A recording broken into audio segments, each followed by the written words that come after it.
What's good, YouTube? Bingo Bob here, back with another video of Card Breakdown Weekly series where I go over the cards revealed for the new set Firestorm, and I'll rank each card on a scale from 1 to 5 and see how good they fit into the meta. And if you're new to this series, you wouldn't know, but if you've been watching these videos, let's just point at the obvious. They're not daily anymore. It's no longer a daily series. It's just school 5 days a week. It just gets really tiring. I'm not able to pump out these videos every day, so it's just easier for me to do weekly.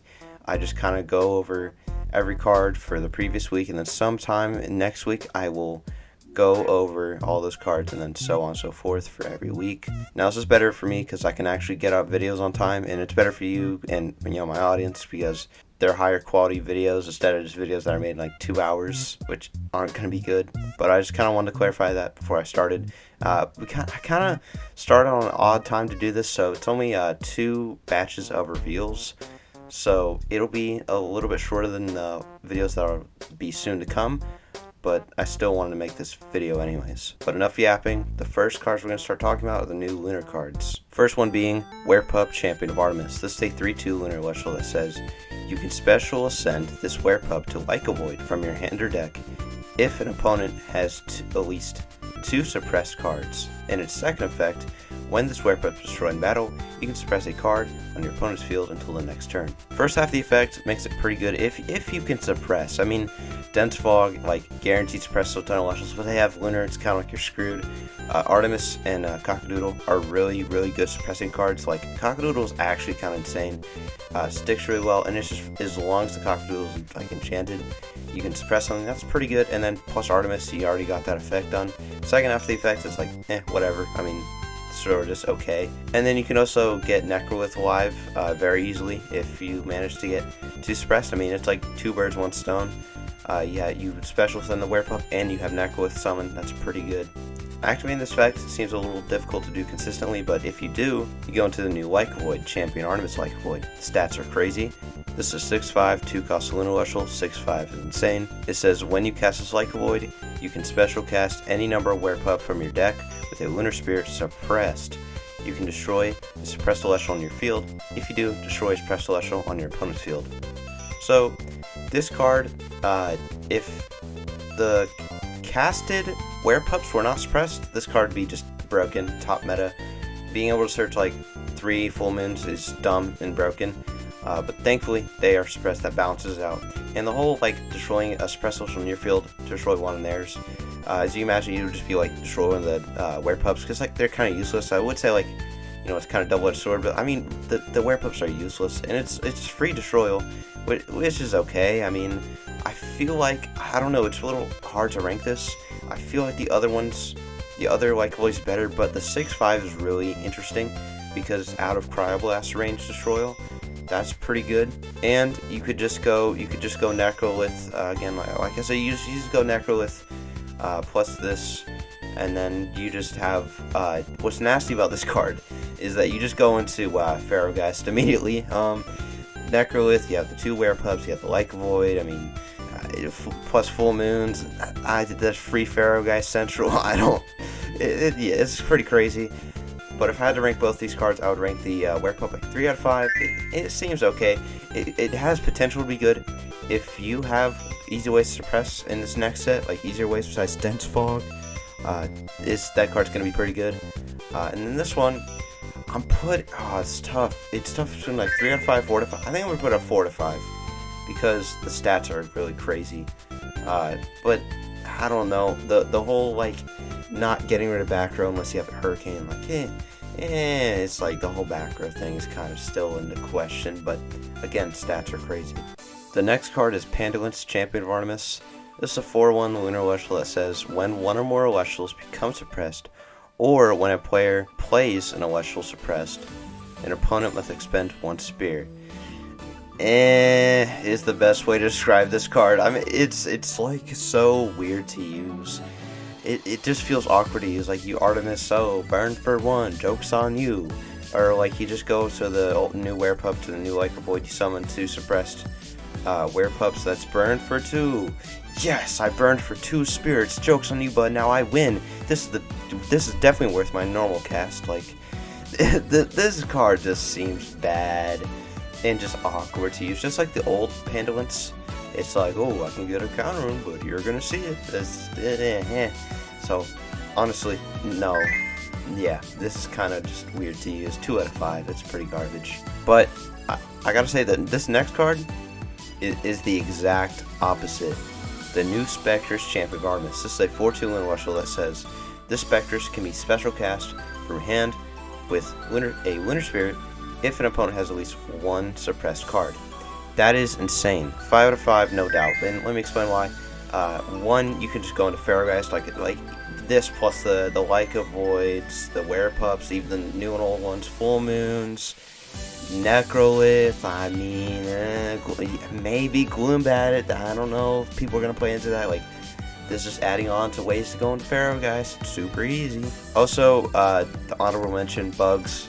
This card, I've tried Anti-In, and this card will be the last puzzle piece for Anti-In and Bug box, because being able to get that bug on the field is like an instant turbo. Like 1 turn, you just go, you have play Ardbud the previous turn, then you go another insect on field, and then you special cast Spectress. That's Anti-In in 1 turn. Like, that's crazy. This card I think is just going to be insane.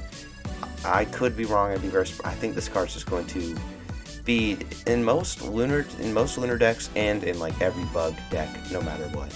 And now that's the end of the lunar cards. Now we're on to the frost and the water cards. Yes, they're Champion Kaon cards, but some of them are water, which is weird. But it's like if it was like Narpoon Champion side, and that wouldn't really make much sense. But it's weird. But we never really seen this for this set. But I think it's still pretty cool. It's Narpoon Champion Kaon. This is a 4/2 water rush that says you can Nexus Water or Frost. When this Narpoon receives 1 or more Frost, you can special ascend it to Waylands from your hand or deck.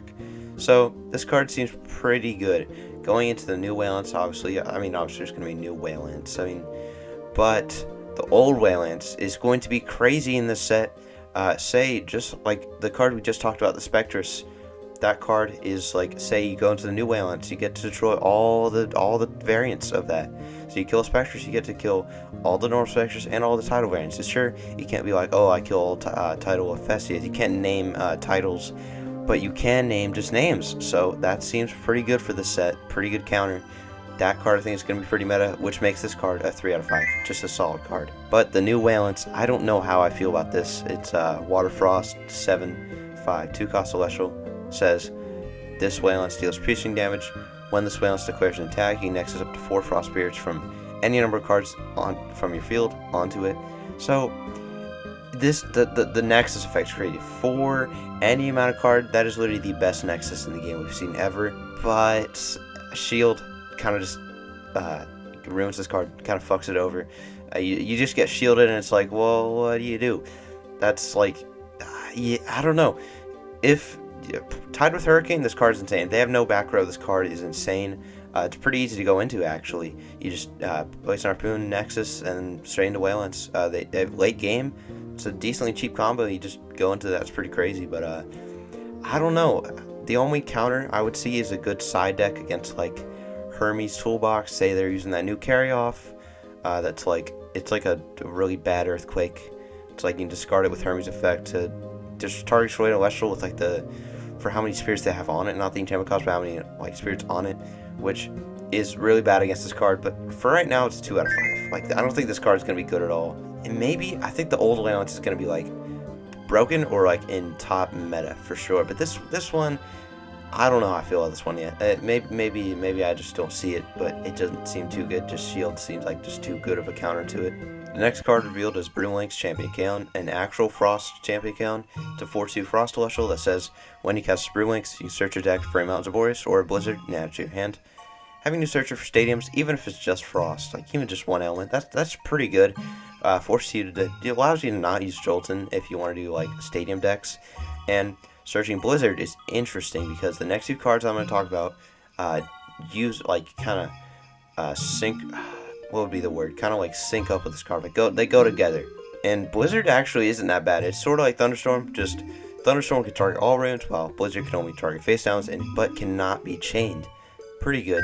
Like with a lot of cards that I've ranked just 3 out of 5, just solid. It could be better. If these next cards are going to be insane, then maybe. Those next cards being Frigicup and Shiverware, and you're like thinking, hey, wait, I've seen these cards before. These were in Frostfall, and yeah, you'd be correct. They're not Champion Count, Frigicup or Shiverware. They're just Frigicup and Shiverware.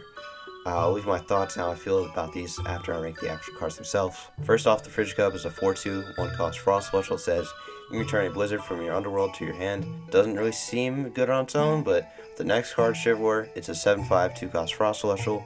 Crazy stats, by the way, even though it's not Cryblast, it's Frost, but still crazy stats. It says you can expend 1 Frost Spirit or to special cast a Frigicup from your underworld with 1 Frost Spirit. When you cast Blizzard, you can target destroy an Celestial.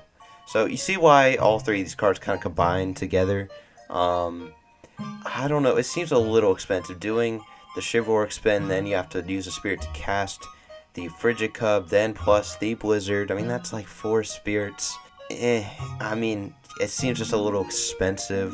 On its own, I think the Frigicup's like a 2 out of 5, and the Shiverware a 3 out of 5. Reminds me of Krakatuka, but just too expensive, man. That's too expensive. And my thoughts on like the same card but different effect. For these ones, I feel like it could have just been new cards entirely. I don't care too much that they're like Frigicup, like they're the same guys. But I mean, just making new cards entirely at that point. Now I can understand if it's like similar to the old version. It's like, hey, reimagined version in the current meta. Time of recording this, there's already the Viscerus that's out. Pretty similar to the other Viscerus, I get that. But this, it's like, I mean, the only reason they would do this is like, hey, we don't want you to have 3 of each of these because that'd be unbalanced, which I don't see that. I don't really see that being unbalanced. I think they do. The new and old Frigicup are good in their own ways, and they kind of just do their own thing, and I don't think they clash too much.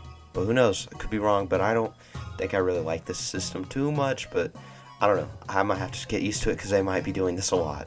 But those are my thoughts on the cards revealed over the week. I think the Lunar Cards are going to be pretty good, besides one. And the Frost cards just seem okay. Narpoon seems pretty good with the old Whale Lance. Seems like a pretty cool combo. But if you disagree with anything, if you think the fucking Pandalint's is going to be busted, don't know how you think that. But go ahead and leave it in the comments, and maybe the Shiverware is just going to be insane. It doesn't matter how expensive it is. Catarant is a good healer, so I don't know. But that's my thoughts. All that being said, see ya.